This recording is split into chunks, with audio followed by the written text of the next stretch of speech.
Good morning once again. Welcome to part 5 of Emersonian Self Reliance. This part has 4 slides to it.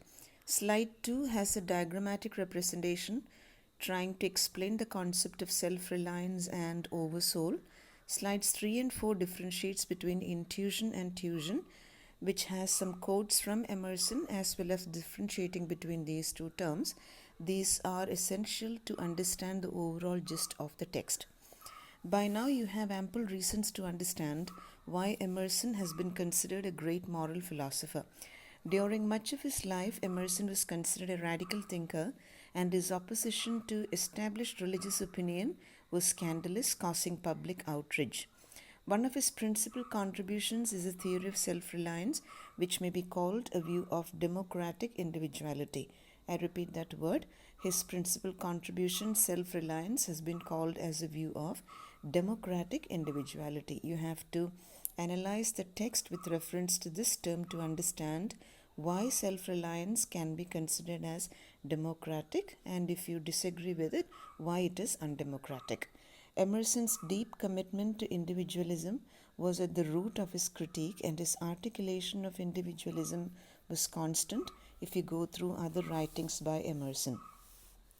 Towards the last part of the essay, you hear something like a call for action, stating, I quote from the text, let the words conformity and consistency be gazetted and ridiculous henceforward, unquote. He says, again I quote, instead of the gong for dinner, let us hear a whistle from the Spartan fife. Let us never bow and apologize any more. Now, the ancient Spartans were noted for their courage and fortitude. So, reiterating on the need to go beyond smooth mediocrity and squalid contentment of the times, Emerson very assertively states that, I quote again, every true man is a cause, a country, an age, requires infinite spaces and numerous and time fully to accomplish his design. Reinforcing this concept are the next few lines. The concept, which means, I hope you understand, we are talking about the concept of going beyond mediocrity and squalid contentment.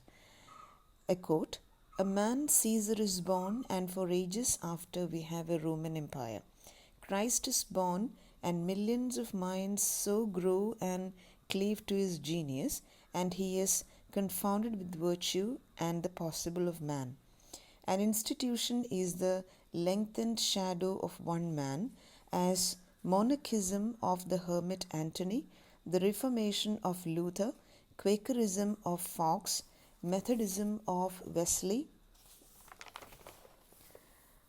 abolition of Clarkson, Scipio Milton called height of Rome, and all history resolves itself very easily into the biography of a few stout and earnest persons. Unquote.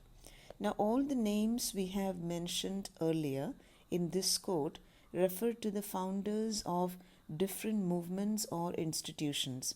For example, Saint Anthony is the Egyptian founder of monarchism. Monarchism means monkhood, or as you see in Christianity, Buddhism, etc., the lives of nuns and priests, where they resolve of worldly material happiness and devote themselves to spiritual work. This is what we mean by monarchism. The founder of monarchism was Saint Anthony, who was an Egyptian. So that is one of the names mentioned. The second name mentioned is George Fox, who is the founder of Quakers or Quakerism or the Society of Friends. Another name mentioned is Wesley, who is the English founder of the religious sect called Methodist, and so on. So, all those people he has referred to in this quote are people who have been very distinct in their thought process. But he says that all these movements were lengthened shadows of individuals. So here again, it is the individuality that is stressed. So Emerson asserts the need to strengthen the self culture using a story, The Sleeper Awakened from the Arabian Nights. The name of the story is A Sleeper Awakened. In the story, Abu Hassan awakes and finds himself treated in every respect as a caliph, Harun al-Rashid. Emerson states that the popularity of this story owes to the fact that it symbolizes so well the state of man who is in the world a sort, but now and then wakes up, exercises his reason, and finds himself a true prince. This is what one has to experience when one breaks away from conformity or mediocre, squalid repetition of what is already established. So, this may be a call to act against what is already established in the society. Now, following this assertion stating that our reading is mendicant and sycophantic, these are two terms he has used in the text. Mendicant and sycophantic reading refers to a kind of reading where we blindly follow what is written without questioning it or without analyzing it. So, by saying that our reading is mendicant and sycophantic, he questions the deference of our polite submission to Alfred Scanderbeg and Gustavus.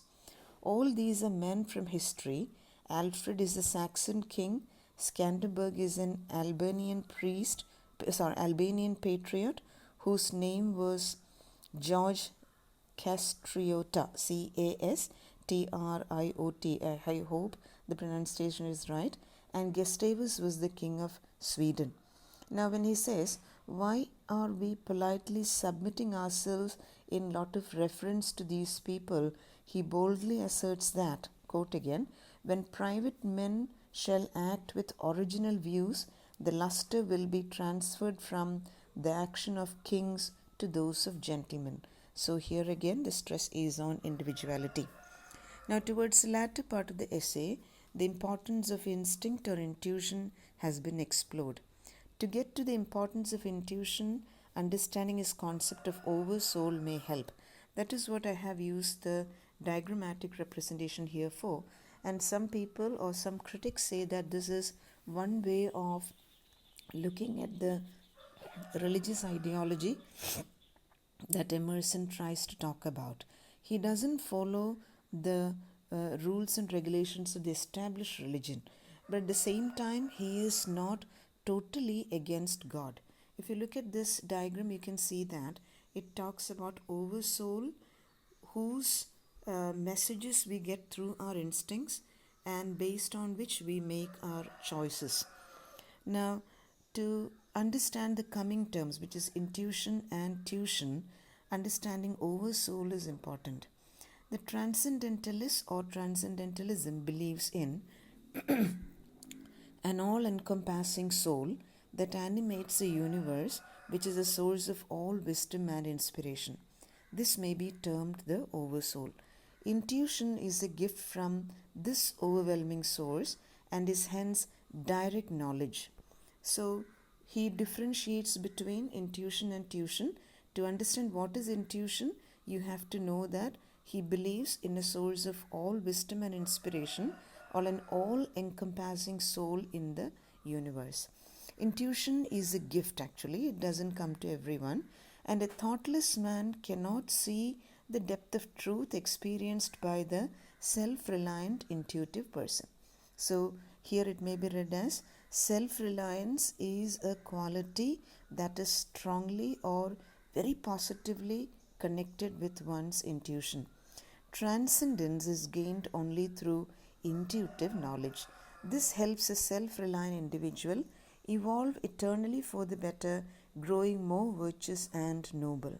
So, the non-conformity Emerson talks about has its basics on the reliance on this oversoul, which binds individuals to nature, manifesting itself through intuitions which decide individual choices. That is what I have shown in the slide number 1, which shows the connection between oversoul and instinct and choices.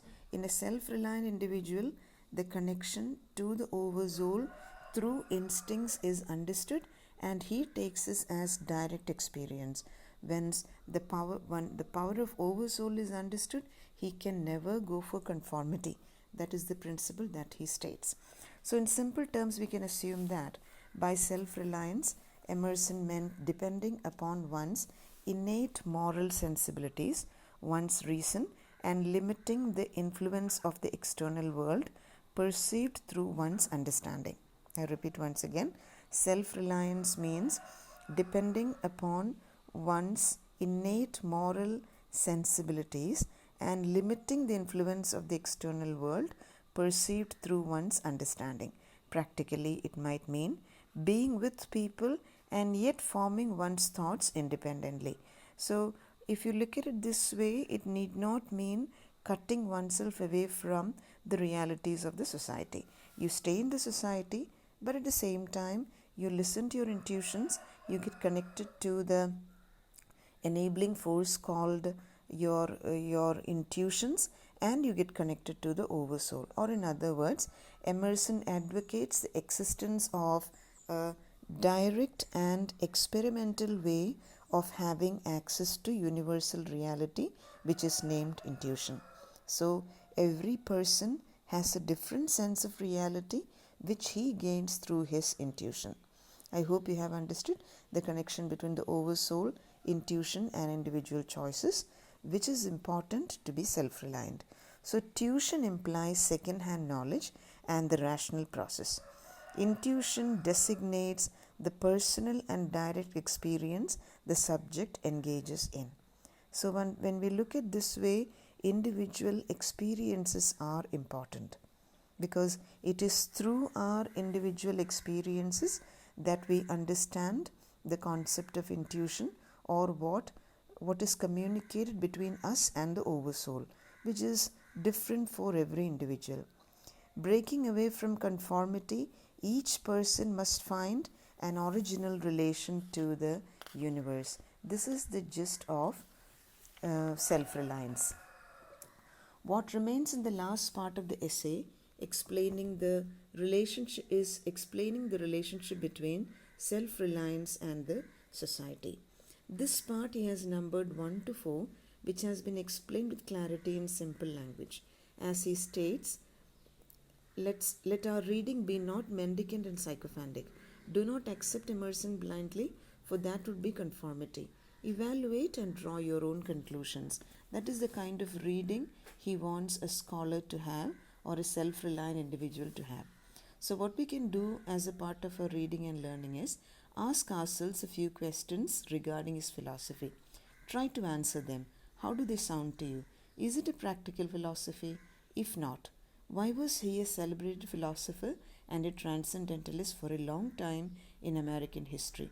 What happened to this movement later on? Did it flourish or did it decline?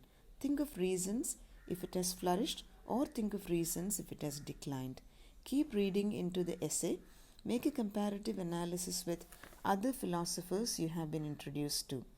So happy reading, stay happy, stay positive, and stay safe. Good day to all.